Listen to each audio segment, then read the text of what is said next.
ఇక్కడ కూడా మన రాహుల్ గాంధీ గారు నిన్న ఏం మాట్లాడారంటే, కాంగ్రెస్ వర్కింగ్ కమిటీ సమావేశం అయి పార్టీ అధ్యక్షుడు మల్లికార్జున ఖర్గే, సోనియా గాంధీ గారు, రాహుల్ గాంధీ, కేసీ వేణుగోపాల్ కూర్చొని మాట్లాడిన తర్వాత ఏం చెప్పారు, ముఖ్యమైన పాయింట్ ఏం చెప్పారు వీళ్ళంటే, ఫస్ట్ ముఖ్యమైన పాయింట్ ఏం చేశారంటే ఇమ్మీడియట్గా పాక్పై చర్య తీసుకోరని చెప్పారు.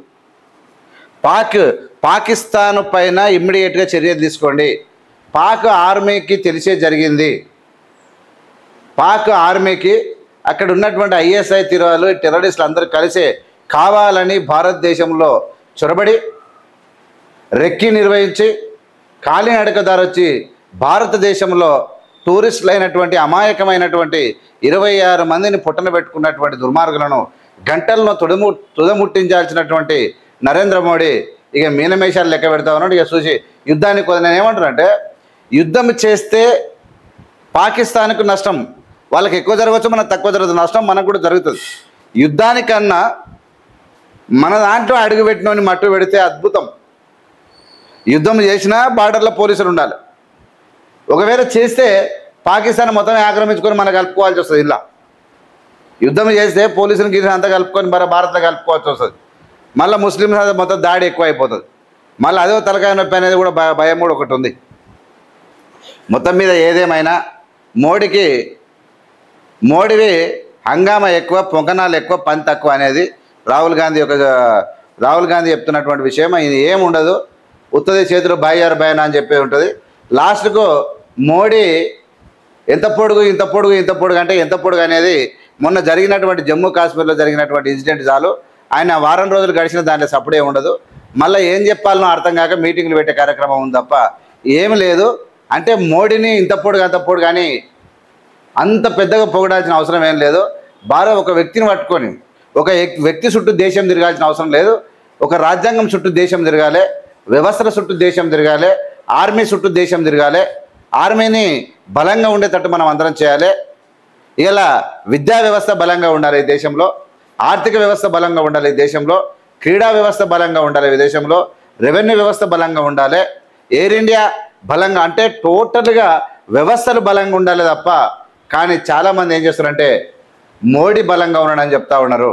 ఇది చాలా తప్పుడు చర్య అన్నటువంటి విషయాన్ని వాళ్ళందరూ గుర్తిస్తే మంచిది అని చెప్పి తెలియజేసుకుంటూ, టీవీలన్నీ ఇలా భయపడా, పైసలకు ఆశపడా, ఇంకోటే కానీ మొత్తం మీద మోడీని నెత్తినెత్తుకొని ఊరేగుతున్నది.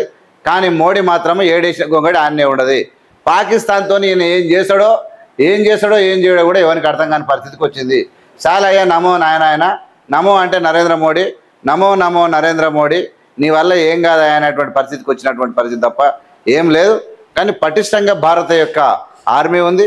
భారత్లో ఉన్నటువంటి నేవీ కావచ్చు, ఎయిర్ ఫోర్స్ కావచ్చు, ఆర్మీ కావచ్చు, పోలీసు వ్యవస్థ కావచ్చు, లేదంటే ఇంటలెక్చువల్స్ కావచ్చు, లేదంటే యువత కావచ్చు, ఈ దేశంలో పుష్కలంగా ఉన్నారు.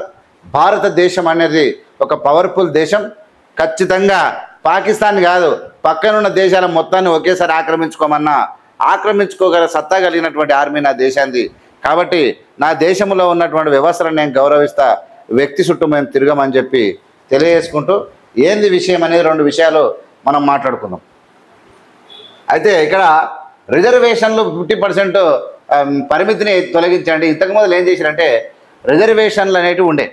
ఆ రిజర్వేషన్లను ఏం చేశారంటే 50% ఏమో రిజర్వేషన్లు పెట్టి 50% ఓపెన్ కోటలు పోవాలి. ఎస్సీ ఎస్టీ బీసీలు ఎవడైనా దమ్మున్నాడు, చదువుకున్నాడు, అండ్ల కొట్టుకోవాలి. కానీ ఆ 50%లకి వెళ్ళి ఇళ్ళకి కలిసి ఇలా ఈడబ్ల్యూటీ ఓటు తెచ్చారు, ఎకనామిక్ వీకర్ సెక్షన్. కానీ అయితే ఓవరాల్గా ఆ 50% ఉన్న రిజర్వేషన్లు మిస్యూజ్ జరుగుతున్నాయి అన్నటువంటి కాన్సెప్ట్ వచ్చేసింది.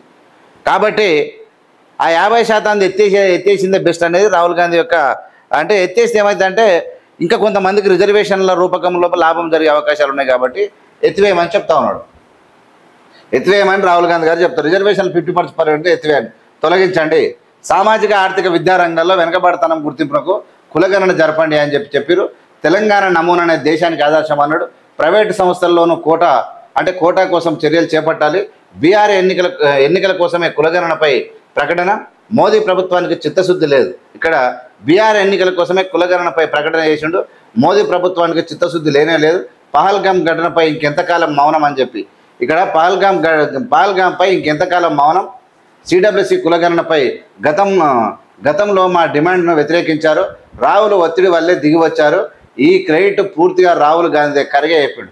ఎస్, రాహుల్ గాంధీ పట్టుబట్టిన విక్రమార్కునిలాగా, పట్టు వదిలిన విక్రమార్కునిలాగా పట్టి దుమ్ము దులిపినటువంటి పరిస్థితి. ఖచ్చితంగా రాహుల్ గాంధీనే కులగణనం నరేంద్ర మోడీ కానే కాదు ససేమిరా అన్నటువంటి నరేంద్ర మోడీని సై వరకు తీసుకొచ్చిన రాహుల్ గాంధీ దేశం మొత్తం మీద పబ్లిక్ సిటీ చేసిండు. బీసీ పేరు చెప్పుకొని నేను బీసీ ప్రధానమంత్రి అని చెప్పుకున్న నరేంద్ర మోడీ బీసీలను నడ్డి విరుస్తూ ఉన్నాడు. ఇవాళ బీసీలంతా రాహుల్ గాంధీ వైపు తిరిగేటువంటి అవకాశాలు వస్తున్నాయని చెప్పి భయపడ్డటువంటి నరేంద్ర మోడీ కులగణనకు ఒప్పుకున్నాడు. ఆ ఘనత రాహుల్ గాంధీ సాధించినటువంటి ఘనత కూడా ఖచ్చితంగా రాహుల్ గాంధీ ఇప్పుడు కూడా చెప్తున్నాడు. ఏమైనా నరేంద్ర మోడీ ఇన్ని రోజులు ఆ ఘటన జరిగి చచ్చిపోయి చంపేశాలు పోయి వాళ్ళు దాక్కున్నారు, ఎక్కడ వాళ్ళకి దొరకబడపోతేవి ఏం చేస్తావు, నిద్రపోతున్నావా, నువ్వు మీటింగ్లకు పోతున్నావు, నీకు చిత్తశుద్ధి లేదు అని చెప్పి రాహుల్ గాంధీ బహిరంగంగా విమర్శిస్తూ ఉన్నాడు.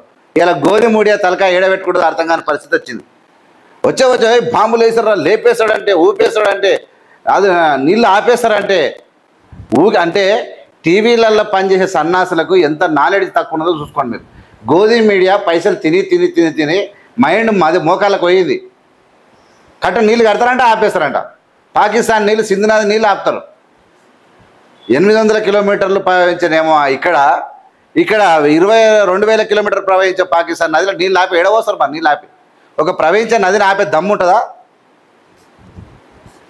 అంటే టీవీలు చెప్పేసినాయి అంతే, ఆపేస్తారు, నీళ్ళు ఆపేస్తే చచ్చిపోతారు, నీళ్ళు ఆగి దాహం అయితే చచ్చిపోతారు, అయిపోయి వాళ్ళు దూపాయి చేస్తారు, మనం మునిగి చచ్చిపోతాం అంతే.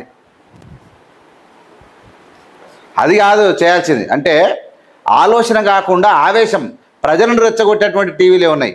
మోడీ అట్లా వేసారా, మోడీ వచ్చారా, మోడీ వారా, వేసేస్తారా, లేపేస్తారా, ఇవి అంటే ఈ దేశంలో టీవీ ఛానళ్ళు డబ్బాలు కొట్టడానికి కాదు, వాస్తవ పరిస్థితి ఏంది.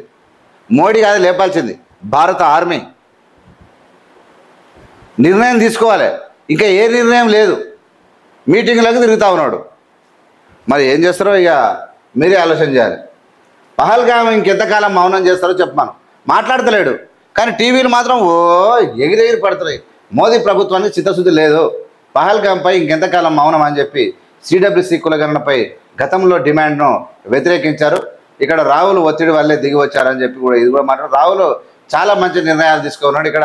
ఇక్కడ 50% రిజర్వేషన్లు ఎత్తిపోయమన్నాడు, జనగణన చేయమన్నాడు, పాకిస్తాన్ మీద ఇమీడియట్ చర్యలు తీసుకోమన్నాడు. ఇది రాహుల్ గాంధీ డిమాండ్. అది పర్ఫెక్ట్గా దూసుకెళ్ళింది. మోడీ తల వంచుండి దిగి వచ్చాడు, తప్పదు.